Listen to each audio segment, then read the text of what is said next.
antivaleurs. Tel est le thème que nous allons débattre sur ces plateaux. Mesdames et messieurs, bonsoir et bienvenue à cette émission Cogito, grand débat de jeunes, que j'ai l'honneur de vous présenter. Je suis Nadia Kaindo. Sur ces plateaux, je suis accompagnée des cogiteurs. À ma gauche, Aristote, bonsoir. Bonsoir. Candide, bonsoir. Bonsoir Nadia. En forme? Très en forme. Ok. Jerry Kakala, bonsoir. Bonsoir, merci. Tu vas bien? Toujours bien.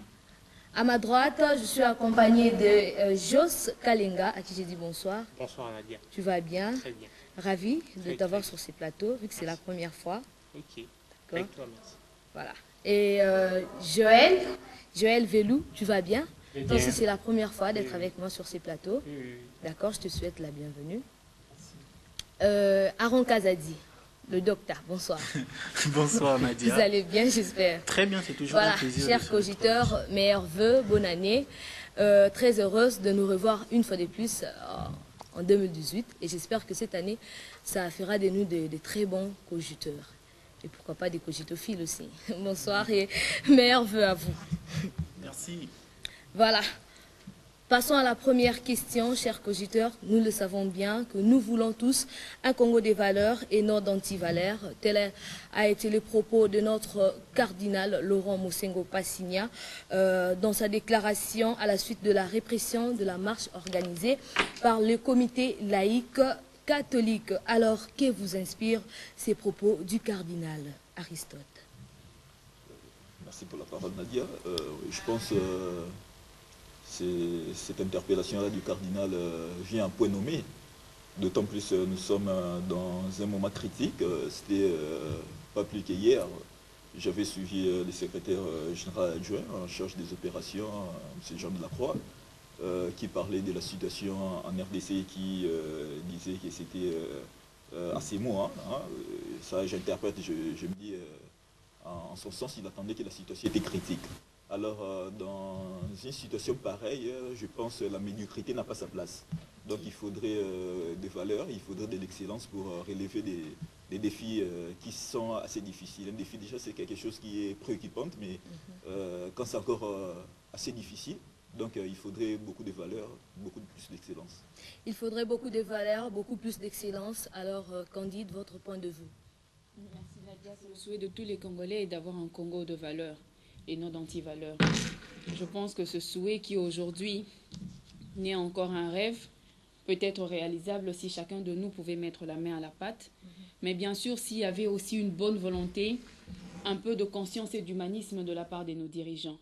Parce que c'est plus que des antivaleurs que d'intercepter un culte religieux, même si vous n'y participez pas, même si vous n'êtes pas de cette confession religieuse, mais le respect exige que l'on respecte les autres également.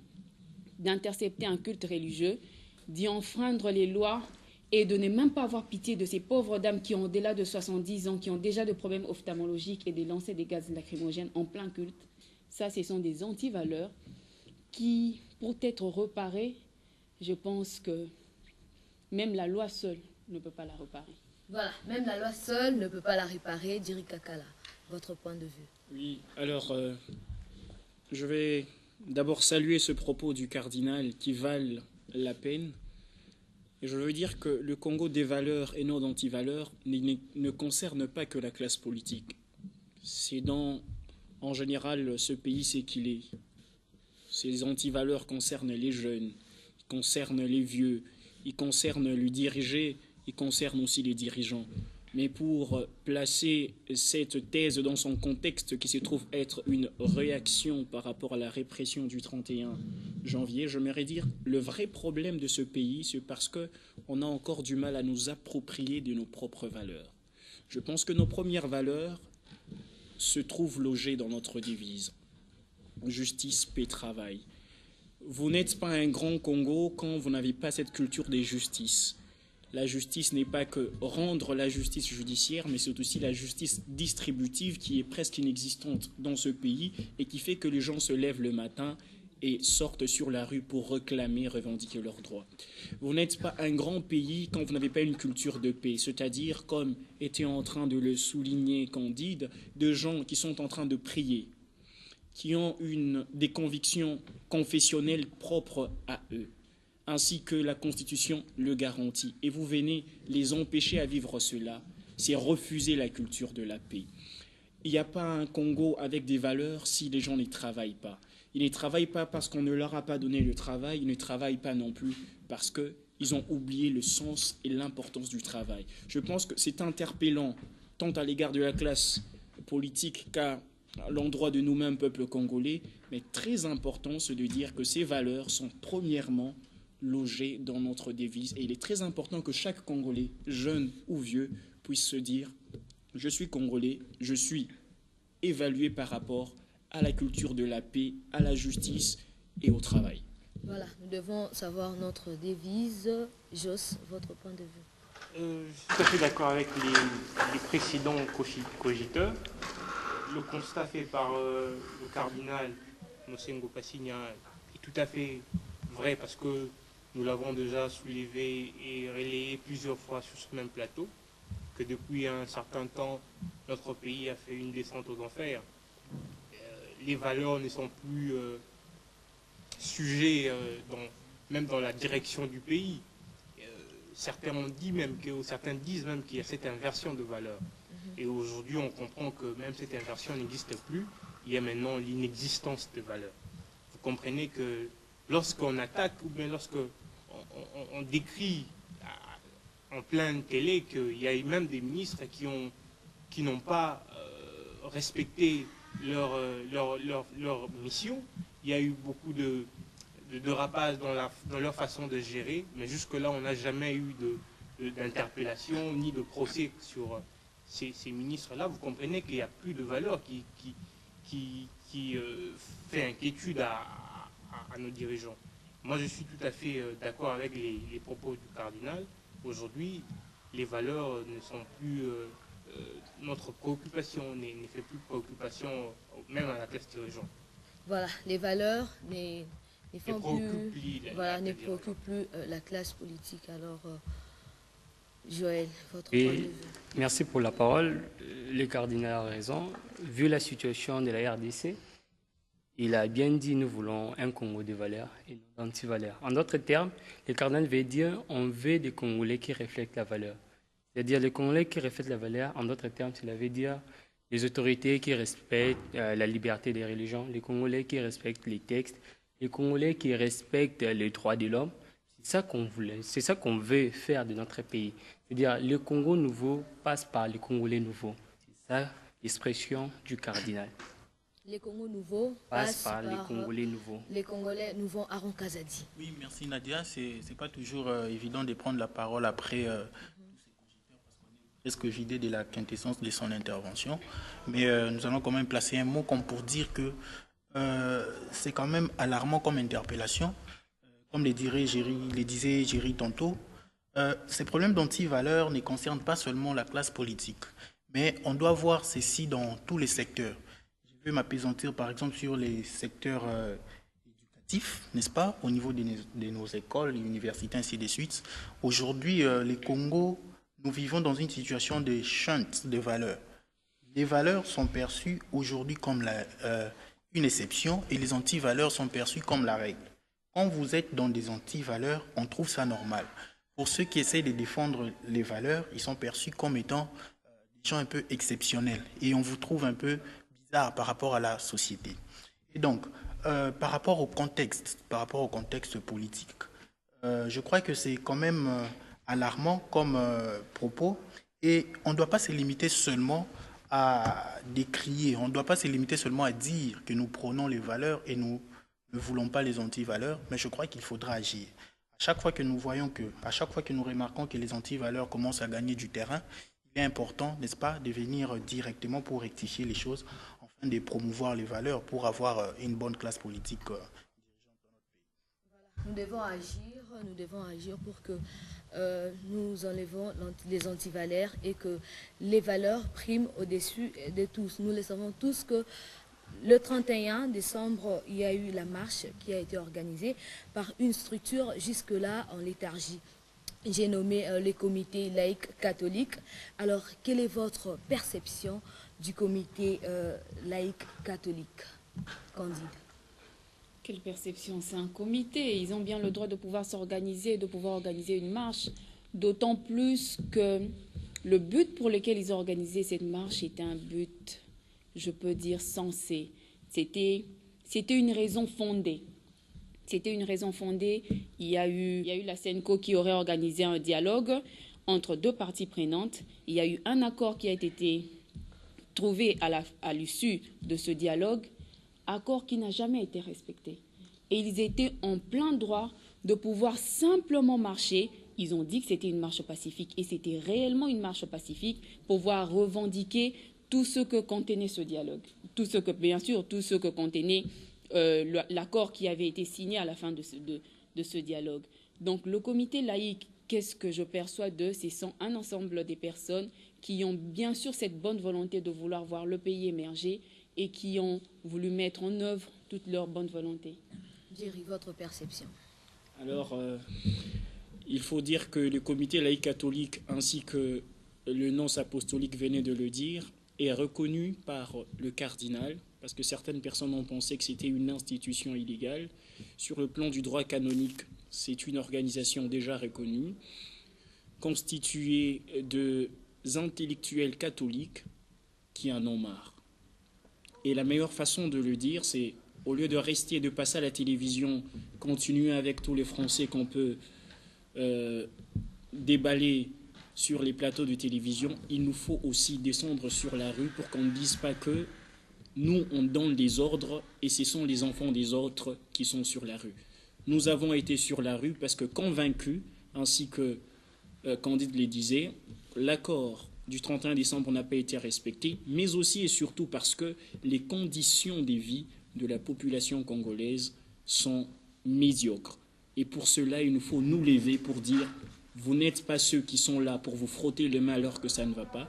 Nous devons vous appeler et vous interpeller que ça ne va vraiment pas et vous devez changer les choses. Et le plus important, c'est de pouvoir nous organiser des élections pour qu'on puisse passer à autre chose. Voilà, ils doivent nous organiser les élections pour passer à autre chose. Alors, Aristote, est-ce que ces comités vous inspirent confiance? Le comité laïque a déjà fait ses preuves. Il y a un précédent, vous vous rappelez du 16 février 1992, c'était le comité laïque de coordination.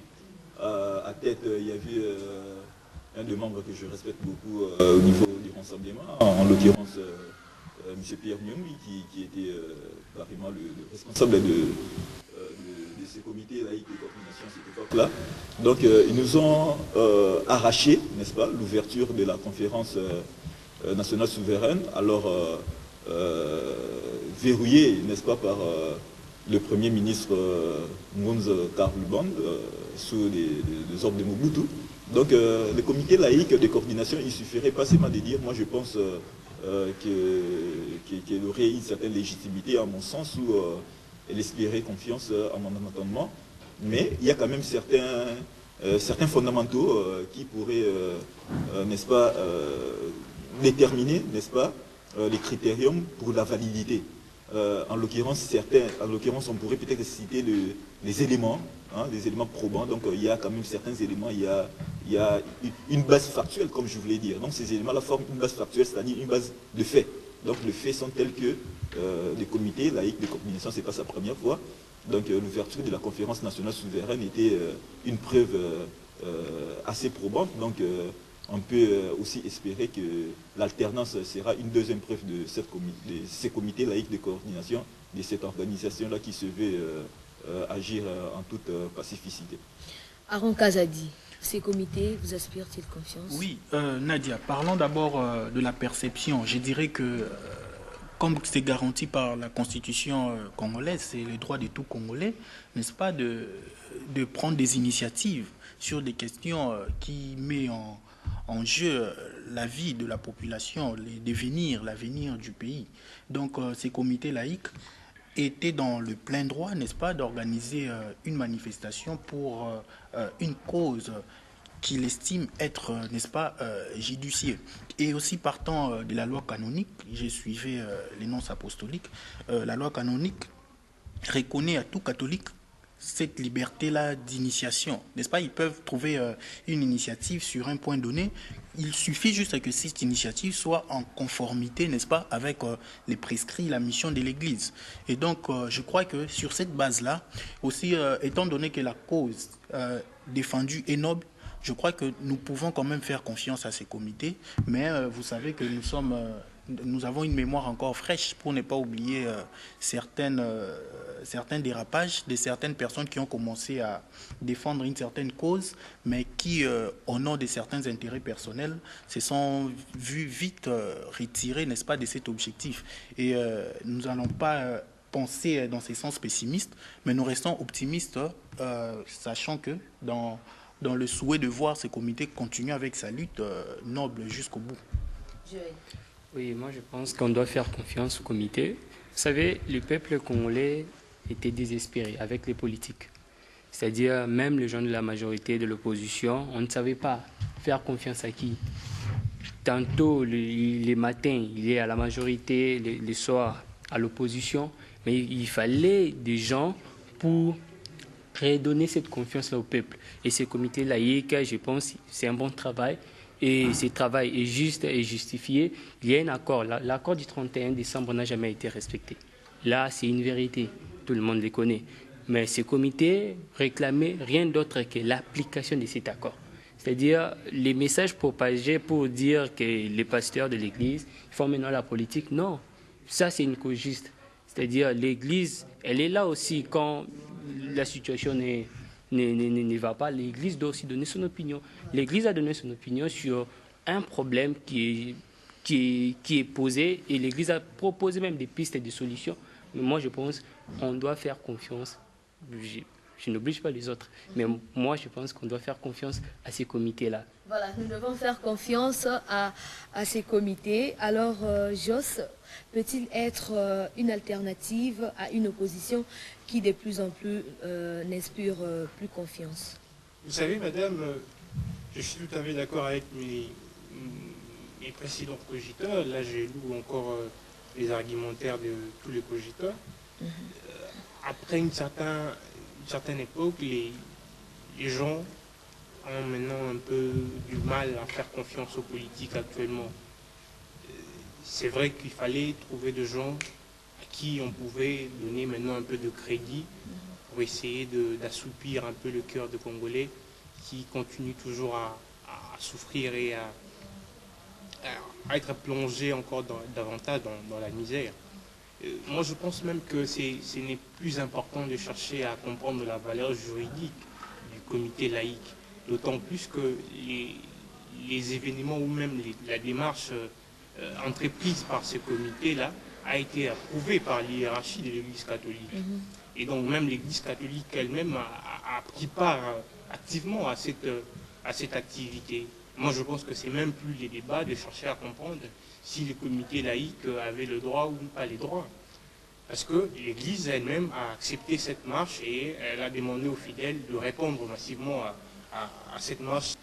Et aujourd'hui, demander si l'Église catholique ou l'Église peut prendre une place dans le cœur de Congolais. Je dis oui, parce que vous savez très bien que si nous avions pu bien fêter la bonne année de 2017, c'est parce que l'Église s'était impliquée après avoir organisé le dialogue de l'OIA. Il y a eu le dialogue de la Cinco qui a apaisé les esprits et voilà, nous sommes allés à un autre accord, l'accord de la Cinco. Aujourd'hui, nous n'en parlons plus de l'accord de l'OIA parce que les gens ont voulu nous mettre dans de distractions pour dire que c'était l'accord de l'OIA qui s'appliquait, pas l'accord de la Cinco. Aujourd'hui, nous sommes tous d'accord que c'est l'accord de l'OIA qui s'applique et l'accord de la Cinco qui s'applique. Alors, l'Église qui était à la cuisine, qui était en train de nous préparer cet accord, constate et dit clairement que cet accord n'a pas été appliqué ou n'a jamais été appliqué. Il est aussi de bon droit que cette même Église s'élève pour dire qu'il faudrait maintenant donner aux populations, à la population elle-même, la charge de se prendre en charge pour essayer de se donner une nouvelle route, un nouveau chemin pour essayer de claircir son propre avenir. Moi, je pense que l'Église a la place actuellement dans le cœur des Congolais pour essayer de changer les choses. Jerry Kaka. Oui, alors, est-ce que le comité laïque vient au secours de cette opposition boiteuse, au tableau brinque-ballant, au bilan décevant, si pas horrifiant? Je pense qu'il est plutôt question du peuple congolais qui se prend davantage en charge. En effet, c'est à peine que vous pouvez citer des noms dans ces comités. On parle du comité, mais c'est à peine qu'on cite les noms. C'est des personnes effacées. Effacées pourquoi? Parce qu'il s'agit du peuple congolais qui essaie de s'organiser autour de certaines personnes. Et j'aimerais qu'on fasse une nette distinction entre ce comité qui certainement travaille sous la bénédiction de l'Église, mais dont les actions ne sont pas celles de l'Église. Ça veut tout simplement dire qu'aujourd'hui, si la SYNCO décidait de demander une action avec les fidèles catholiques, la responsabilité serait de la SYNCO. Mais là, la SYNCO n'a pas parlé. Le cardinal a peut-être accompagné. Les prêtres ont accompagné, mais ce sont les fidèles. Le comité laïque, dans ma paroisse, je ne connais personne de ceux qui siègent dans ce comité laïque. Mais ce temps-là est tel qu'il est fidèle aux aspirations du peuple congolais, à telle enseigne qu'on ne parle plus d'individus, mais d'une organisation. Alors, est-ce le comité qui vient suppléer aux insuffisances de l'opposition? Je dis que non, le peuple vient lui-même prendre en charge ce qu'il doit prendre en charge. Aussi, et peut-être que la question ne sera pas posée ou je n'aurai plus la parole, j'ai entendu certaines personnes dans le média dire, par exemple, que l'Église catholique a perdu de vue sa mission. Nous autres qui avons étudié dans des bonnes écoles, on nous a appris c'est que les relations entre l'Église et l'État. Il y a ce qu'on appelle la potestas magistrae in temporalibus. C'est les pouvoirs du magistère sur les questions temporelles, du temps. Eh bien, vous ne pouvez pas prêcher à quelqu'un le salut si cette personne mange mal. Elle ne va pas vous écouter, elle ne va pas vous suivre. Vous ne pouvez pas prêcher à quelqu'un la vertu si elle n'a pas de l'argent pour se payer une paire de chaussures. Elle va voler dans les caisses de l'État pour pouvoir s'acheter une paire de chaussures. La preuve, c'est que Lumumba a commis certaines choses que nous ne pouvons pas glorifier parce qu'il voulait se mettre dans un standing comme les autres. Je pense qu'à partir de ce moment, au-delà du comité, c'est le peuple congolais qui est au centre de cela. Aristote. Oui, bien entendu, dans le même ordre d'idée, nous pensons toujours que les besoins sociaux des bases sont, n'est-ce pas, les nécessaires, n'est-ce pas, pour que quelqu'un puisse être disposé, n'est-ce pas, à suivre, n'est-ce pas, une quelconque démarche spirituelle ou d'un autre ordre que ce soit. Alors, c'est même dans ce sens-là que j'avais suivi un membre du gouvernement, bon, je n'ai pas retenu c'était qui précisément, qui était en train de commenter l'accord entre le Vatican et le gouvernement congolais. Mais j'avais honte, n'est-ce pas, qu'il serait juriste. Pourquoi? Parce que le cours qu'a évoqué mon précédent, le cours des relations entre Église et État, c'est un cours, n'est-ce pas, qui nous a été dispensé non seulement parce que nous étions à l'université catholique, mais c'est parce que peut-être on a voulu former des juristes qui pourraient comprendre non seulement les réalités de l'Église, mais de l'État et dans les rapports entre État et Église. Alors cet accord-là voulait quoi? Lorsque les chrétiens sont dans une paroisse, en train de prier, simplement là c'est l'interprétation. Alors lorsqu'il y a un danger imminent, l'État doit faire tout pour protéger ces chrétiens-là. C'est ça la vraie interprétation. Parce que imaginez cet accord-là, parce que lorsqu'on fait des accords, il y a toujours des travaux préparatoires. Ça venait du Vatican. C'est le Vatican qui propose ça aux États. Alors, est-ce que c'est rationnel, c'est sensé, c'est intelligible hein, que vous proposez à quelqu'un de signer un accord à votre défaveur qui va tuer vos fidèles? Non, parce que les fidèles sont d'abord qui? Les fidèles sont les citoyens de l'État. D'accord? Ils sont les citoyens de l'État et les citoyens de l'État sont aussi des fidèles de l'Église catholique. Donc, il faut cette collaboration-là. Donc, nous, comme ce sont nos fidèles, d'accord? Et ils sont dans votre État, donc nous sollicitons pour le besoin de la concordance des survies, c'est-à-dire les survies qui est les survies comitantes du point de vue matériel et puis du point de vue spirituel aussi. Donc, du point de vue spirituel, il y aura la parole, l'évangélisation, et du point de vue matériel, c'est-à-dire ils doivent être en sécurité, ils doivent bien manger et tout et tout. Donc, ces membres du gouvernement-là avaient fait, n'est-ce pas, la honte en interprétant l'accord de cette manière-là, que non, lorsque l'État pense Je dis bien pense. Donc il n'y a pas d'élément pour voir. Pense qu'il y a, est convaincu, je ne sais pas sur base de quoi, qui est, n'est-ce pas, des terroristes à l'intérieur de l'église, ils doivent entrer, tirer, jeter des gaz à la communauté. C'est faux, faux, c'est pas ça l'accord. C'est une interprétation biaisée. Là, au nom du cours de l'exégèse et au nom, n'est-ce pas, du respect dû à la science juridique, là je prête ce serment-là comme faisant honneur à quelqu'un qui a fini ses études en droit avec mention de distinction. Mais je suis aussi congolais écœuré de cette mauvaise situation. La vraie interprétation, c'est lorsque l'État pense que les gens qui sont à l'intérieur de la parole sont en danger, l'État doit les protéger. Donc, la venue de l'État à l'intérieur, c'est pour les protéger. C'est pas pour jeter des gaz lacrymogènes. C'est ça la vraie interprétation. Voilà ce que je voulais répondre à ces membres du gouvernement. Aristote a complètement raison sur ce fait. C'est que l'interprétation de cette loi a été prise de manière absurde. Hein, moi, je me permets de le dire comme ça. Mais s'il faudrait revenir à votre question, je pense plutôt que ça serait l'opposition qui essaierait de se greffer sur le comité laïque. Le souci du comité laïque, c'est l'amélioration de la situation de la population. Je pense. Ce qui est au centre de toute leur activité, c'est le bien-être de la population. Si les opposants aujourd'hui de notre pays, qui ont aujourd'hui, je ne sais pas moi, la propriété que disposerait le corps du caméléon pour changer de couleur lorsqu'il se trouve sur un autre milieu, et ils peuvent facilement greffer, parce que je vous dis que si cette initiative venait d'une autre église, d'une autre confession religieuse, ils s'essaieraient aussi greffer à eux. Donc je pense qu'eux voient simplement où se trouve leur intérêt, mais s'il faudrait revenir sur la vision du comité laïque, leur premier souci, c'est le bien-être de la population. Et c'est une cause noble. Joël. Oui, je voudrais revenir sur ce qu'Aristote a dit. Vous savez, la mission de l'Église, il y a même Martin Luther King qui a dit « Une Église qui ne répond pas aux aspirations sociales et économiques d'un État n'a pas raison d'exister ». Aujourd'hui, au Congo, nous avons fait un constat qu'il y a plusieurs centres de distraction qualifiés des églises, je ne vais pas dire des réveils ou bien d'autres choses là. L'Église, elle est là aussi pour réveiller. C'est pas forcément un centre de distraction, cher Joël.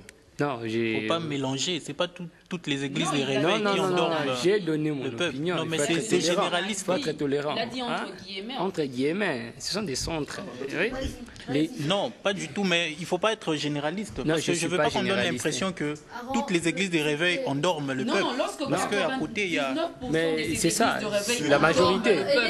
La majorité. S'il vous plaît, Candy, aidons l'ami à poursuivre ses idées. Que tu poursuives sans désemparer. Et quand José est en train de dire, c'est pas toutes les églises, Aaron plutôt, vous comprenez, nous ne sommes pas les seuls à vous confondre finalement. Alors, quand Aaron dit que c'est pas toutes les églises, mais vous n'avez qu'à voir après la réaction de la marche du 31 décembre. Qui sont passés à la télévision et dire quoi? Ce sont les représentants de quelles églises? Avec quelle obédience? C'est là le problème. Mais c'est là où les barres contestées par certains. Mais jusqu'à preuve du contraire, ils sont vos représentants. Non, ne dites pas faux, parce que je ne fais pas un débat religieux, je ne défends pas ma religion. Poursuivre ses idées. Joël, vas-y. S'il vous plaît, je ne suis pas avocat de l'Église catholique, je suis chrétien catholique, mais je ne suis pas avocat de l'Église catholique, mais j'ai fait une analyse pour dire que les églises qu'on qualifie des réveils, c'est le contraire maintenant de cette qualification. L'église, elle est là pour réveiller. C'est-à-dire quand les gens souffrent, l'église doit donner son opinion. Mais l'opinion de l'église doit être juste et ça doit honorer même la parole de Dieu. Franchement, raison pour laquelle l'église, elle était là pour dire non, stop, on doit maintenant dire la vérité. Il est temps qu'on puisse brandir l'excellence de notre société. Il n'y a pas seulement, cette société n'appartient pas seulement à un groupe de personnes qui veut maintenir la société dans une médiocrité totale, alors qu'il y a ces têtes-là bien faites, comme Aristote, comme tant d'autres personnes, qui peuvent diriger, comme nous tous. Qui peuvent diriger Aristote parce qu'il a fini avec distinction. Ah, mais oui, c'est pas ça. Est-ce que tu as vu la tête d'Aristote quand tu as dit ça? Regardez la tête d'Aristote. Qui peuvent aussi diriger ces pays avec dignité, avec honneur. Les Congolais, c'est aussi celui qui respecte l'honneur, non pas seulement la médiocrité. Voilà, les Congolais, celui qui respecte l'honneur, pas seulement la médiocrité. Dans leur communiqué, les laïcs catholiques affirment en outre leur ferme volonté de soutenir le processus de mise en œuvre de l'accord politique global de la Saint-Sylvestre. Alors, chers cogiteurs, cette revendication n'est-elle pas dépassée à ces jours? D'accord, moi je pense que c'est que j'étais en train de dire à un ami, si je ne me trompe pas, actuellement la revendication de l'Église doit être un peu recadrée. Parce que lorsqu'on demande la mise en application ou le respect strict de l'accord, c'est en quelque sorte insinuer une autre forme de dialogue. C'est en quelque sorte aussi demander un retour encore sur table pour essayer de voir comment il faut faire pour revenir au respect de cet accord. Et pendant ces temps-là, il y a un autre groupe de gens qui vont à une réclamation un peu plus grave, parce que lorsqu'on demande qu'il y ait une transition sans le président de la République, c'est une réclamation un peu plus dure, parce qu'on se dit comment cela va se faire. Moi, je pense que la réclamation de l'Église catholique, si c'est là, et comme je l'ai toujours dit, c'est eux qui ont été à la cuisine de cet accord, savent encore très bien comment on peut y revenir pour essayer de l'appliquer comme il faut. Mais ça nous prendra encore du temps. Ça nous prendra encore du temps, parce qu'il faudrait appliquer le strict, respecter l'accord avec beaucoup de respect, s'il faut le dire. Mais en même temps, la CENI nous dit qu'il va organiser les élections pour le 23 décembre. À ces niveaux-là, j'essaie un peu de comprendre, j'essaie un peu de vouloir aussi expliquer aux téléspectateurs comment cela va se faire. Est-ce que nous allons revenir à l'accord pour permettre à ces gouvernements de continuer, pour nous amener jusqu'au 23 décembre et organiser les élections, ou bien on va continuer à demander qu'ils dégagent tous pour qu'une autre classe politique ou un nouveau groupe de gens s'installe pour nous gérer pendant cette période jusqu'au 23 décembre. C'est ça là où doivent être apportés un peu de la lumière pour que les gens comprennent qu'est-ce qu'il faut faire actuellement, parce que le temps continue à couler très vite. Voilà, le temps continue à couler très vite, Aaron Kazadi. Oui, merci Nadia. Je reviens très rapidement sur les débats de tout à l'heure. Je veux tout simplement qu'on puisse éviter cette caricature, les églises pro-pouvoir, les églises pro-opposition. Comme si dans ces églises... Non, que je ne craille pas. Parce que suivant l'intervention de Joël, disons que les églises des réveils endorment les gens. Non. Je suis d'accord. J'ai même fustigé les comportements de certains pasteurs des églises des réveils qui, à la veille du 31 décembre, ont fait une déclaration allant dans le sens contraire. Je crois qu'il y a lieu de laisser les individualités s'exprimer. En tant que citoyen, chacun a le droit de soutenir, n'est-ce pas, telle ou telle autre partie de la classe politique. Eux, ils l'ont fait au nom de l'Église, mais je ne veux pas entrer dans cette logique absurde qu'ils ont emprunté. Voilà. Venons maintenant sur la revendication par rapport à la loi, à l'application de l'accord.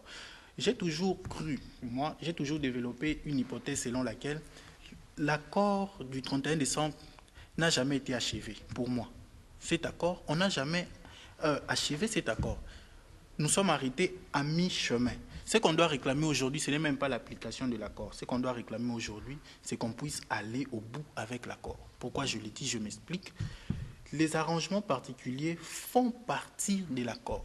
Quand vous lisez l'accord, il est clairement stipulé que les arrangements particuliers est une partie de l'accord. Et donc, par exemple, concernant le point des nominations du Premier ministre, ainsi de suite, c'est comme ça que j'ai toujours dit, quand il y avait le débat autour du fait que le pouvoir disait qu'il fallait donner une liste de 3 noms, l'opposition qui parlait d'un nom, eh bien, je me disais, les deux n'avaient pas tort, les deux n'avaient pas raison. Pourquoi? Parce que, selon la logique des faits, c'est que, quand vous lisez la disposition de l'accord, on dit les modalités de nomination seront définies dans les arrangements particuliers qui font partie de l'accord. Donc, ce qu'ils étaient en train de faire, c'était les sujets du débat, n'est-ce pas, des arrangements particuliers. Or, vous savez dans quelles conditions ces arrangements particuliers ont été signés. Ceux qui faisaient la médiation, ceux qui prêtaient les bons offices n'étaient pas présents. On a signé ces arrangements particuliers au Palais du Peuple avec une autre médiation.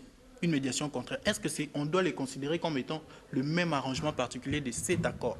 Je ne pense pas. À mon sens, à mon humble avis, je pense que ce qu'on doit réclamer aujourd'hui, c'est aboutir, aller au bout avec l'accord et maintenant l'appliquer. Parce que l'accord n'a jamais été appliqué et l'accord n'a jamais même été achevé. Donc ce n'est pas une revendication dépassée. C'est une revendication, n'est-ce pas, qui est correcte, mais qu'on doit recadrer, à mon sens. Qu'on doit recadrer comme pour dire qu'on doit aller au bout avec l'accord.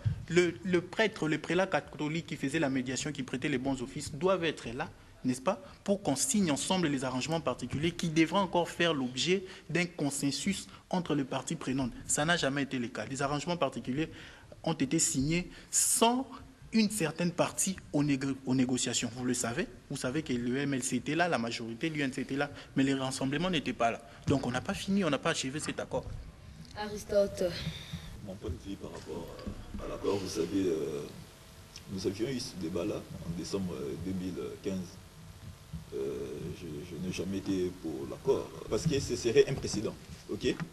Il y aura peut-être, après la 6e, 7e législature, quelqu'un dirait, bon, voilà, je vais rester au pouvoir, bon, je n'organise pas les élections, parce qu'à l'époque de Kabila, bon, les élections n'étaient pas organisées, il y avait un accord, j'aurais peut-être le sursis de rester 2 ou 3 mois. Je n'ai pas voulu de ça, parce que, bon, voilà, il fallait bannir ça, voilà. Alors, lorsqu'il faut faire le pari des subtilités, c'est-à-dire voir qu'est-ce qui est important, parce que la politique, elle est toujours sensible, c'est la superstructure, parce que tout dépend de la politique. Faites-moi de la bonne politique, je ferai la bonne économie. Donc, voilà, pour faire ça, donc, la politique, elle est régentée par les hommes d'État. Les hommes d'État sont issus des élections par les schémas que nous avions choisis par l'entremise de la Constitution que nous avions votée par référendum le 18 et le 19 décembre 2005, bien que nous n'avions pas eu l'âge de voter. Quand je dis nous, c'était les Congolais. Hein, vous voyez un peu. Donc, c'est un peu dans ces schémas-là, hein, qu'on a voulu que les choses s'effacent. Jerry Kaka, là. Aristote égal à lui-même. Je vais me permettre de passer en revue les propos de mes prédécesseurs. D'abord Aristote, qui n'a jamais, selon lui, été d'accord pour qu'il y ait cet accord. Il faut se rendre un peu à l'évidence. Nous étions déjà... Parce que j'étais un peu sûr de la mauvaise foi d'une partie, que je ne citerai pas ici, pour les raisons qui me sont propres. Aristote, je crains de dire que c'est médiocre de m'arracher comme ça la parole. Bon, ça dépend de ce que tu entends par médiocre, mais c'est pas plus médiocre que les gens qui vous gouvernent mal. Hein? Jerry Kaka, la face. Quand j'arrache la parole, c'est pour justifier la cause des Congolais, et c'est une pensée pieuse que je puisse observer à ceux qui ont sacrifié leur vie. D'accord, merci. Jerry Kaka. Voilà, de manière médiocre peut-être. Alors... Mais l'objectif supplée cette médiocrité-là. L'objectif, il est c'est... Très bien, Aristote qui veut qu'on aille sur ce champ-là. Je pense que c'est médiocre de m'arracher ainsi la parole. J'en viens à ce qu'il est en train de dire. En effet, en 2015, nous étions à la porte du pire dans ce pays. Et en 2016, nous avons presque été à l'entrée de l'enfer. Et les évêques ont vu cela. Ils ne pouvaient pas laisser ce pays sombrer. C'est Aaron qui l'a dit au Jos. Si nous avons pu fêter la bonne année 2017, c'est grâce à ces évêques-là. On ne pouvait pas, parce qu'un monsieur qui s'appelle Aristote ne voulait pas croire en la bonne foi de certaines personnes. Non. Alors, qui ne voulait pas croire en la bonne foi de certaines personnes, laisser ce pays sombrer. Ce serait une très mauvaise chose. C'est que Aaron était en train de dire, je reconnais la validité du fait que l'accord n'a pas été achevé ni appliqué. Cependant, on ne peut pas faire ce comeback. On perdrait vraiment en temps et on dirait certainement que les revendications du comité laïque, je précise, sont désuètes. Mais par rapport à ce que Jos était en train de dire, non, il n'est pas question de recadrer. Chronologie de fait s'impose. Si nous sommes sortis les 31, c'est parce que le chef de l'État s'est tu après lui avoir demandé de se proclamer, de confesser devant le peuple congolais qui ne va plus se représenter. Cet accord, déjà martyrisé à l'image d'Anouarit Nengampeta, peut quand même vivre dans ses objectifs les plus importants, qui sont l'organisation des élections libres, démocratiques et transparentes et la libéralisation du circuit politique, très particulièrement pour ceux qui sont de prisonniers politiques et des extradés ou des évadés politiques, ceux qui ont l'asile politique ailleurs. Le mot application stricte de l'accord ne fait pas partie des revendications du comité laïque à ce jour. Parce que nous nous disons tout simplement, si on organise des élections sans certains citoyens qui se trouvent hors du pays parce que menacés, ces élections ne seront pas bonnes. Si nous continuons à vivre dans ce pays dans l'incertitude des élections, même si on a ce calendrier, alors qu'on sait tous ensemble que la volonté n'y est pas, on n'aura pas ces élections. Du coup, nous devons leur mettre la puce à l'oreille pour leur dire, écoutez, enough is enough, maintenant, si vous voulez, vous avez déjà franchi les Rubicons, tout ce que vous aurez maintenant, ce sont les conséquences de ce que vous avez fait. Voilà, nous devons booster nos dirigeants pour aller aux élections. Alors, nous le savons tous, chers cogiteurs, dans la déclaration du cardinal Laurent Mosengo Passigna, il a usé d'une rhétorique sans réserve en disant, par exemple, qu'il est temps que le médiocre dégage. Alors, chers cogiteurs, n'était-ce pas excessif, Aaron?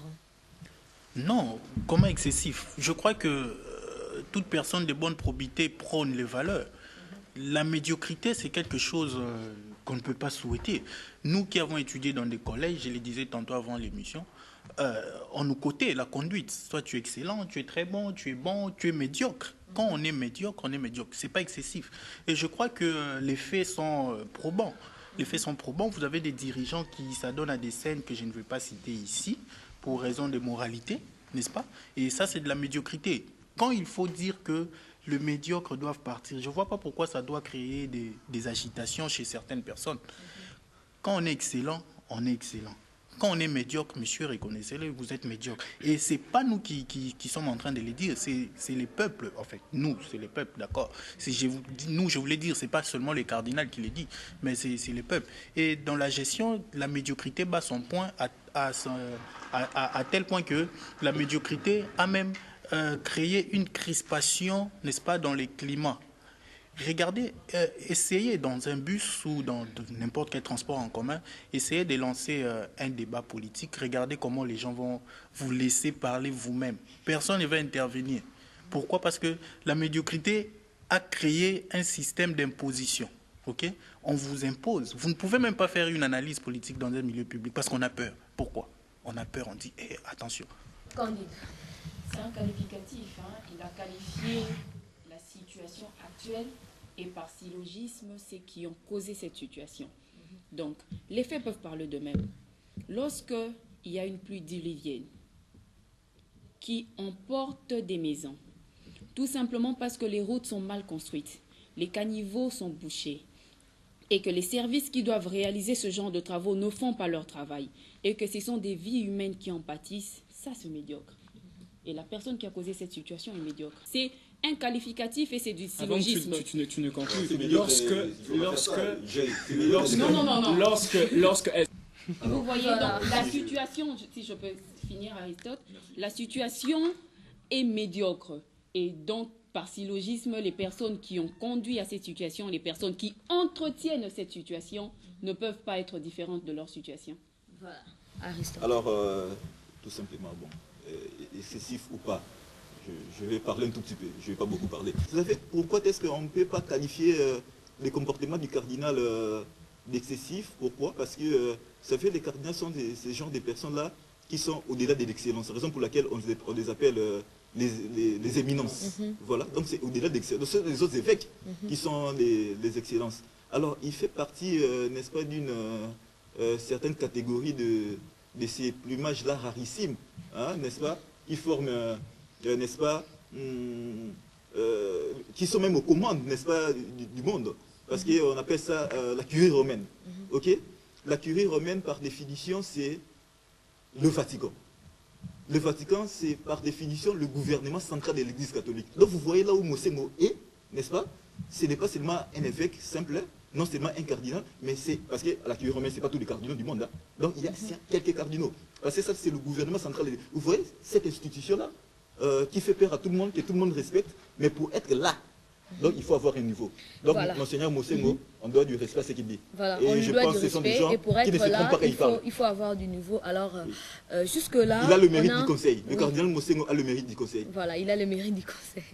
Jusque-là, on a noté des réactions véhémentes de certains membres de la majorité présidentielle. L'opposition n'est-elle pas aussi concernée par ces cris du cardinal Mossengo? Mais aujourd'hui, nous sommes en train d'assister à beaucoup des invectives. C'est une habitude. Nous connaissons très bien comment est-ce que les choses se passent, mais cela ne vaut pas la peine. Il faut chercher à s'améliorer. Et maintenant, je crains même que lorsqu'il y aura, après les proclamations des enfants à l'école, si vous arrivez à coller un enfant de médiocre, je risque de craindre que ces papas-là reviennent avec force pour vous attaquer. Alors, il faudrait chercher à se mettre un peu plus dans l'excellence. Les gens sont en train de souffrir, il faut comprendre ça. Nous sommes en train de vivre là où il y a la population, comme dit mon ami Aristote. Nous connaissons la souffrance de la population. Nous voyons comment les gens souffrent.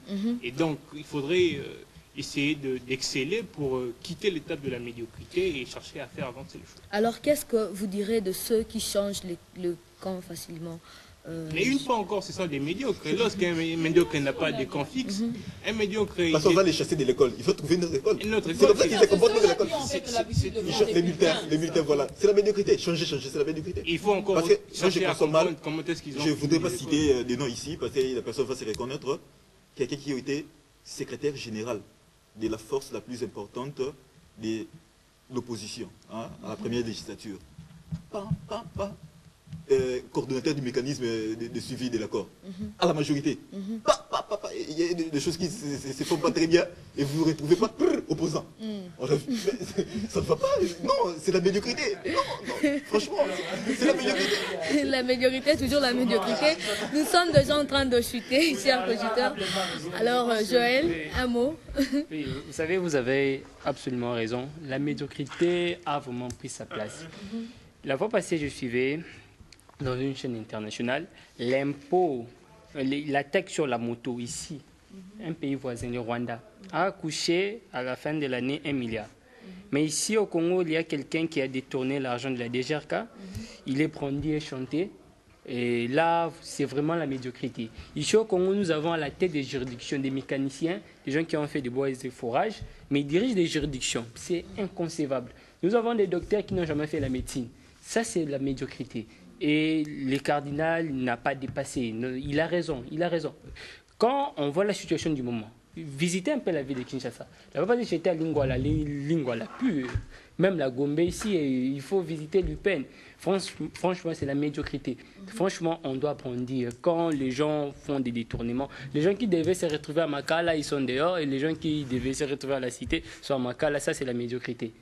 Voilà, c'est la médiocrité, toujours la médiocrité. Alors, chutons avec cette question. Le vœu d'une RD Congo privilégiant les valeurs serait-il un rêve utopique? Diri Kakala.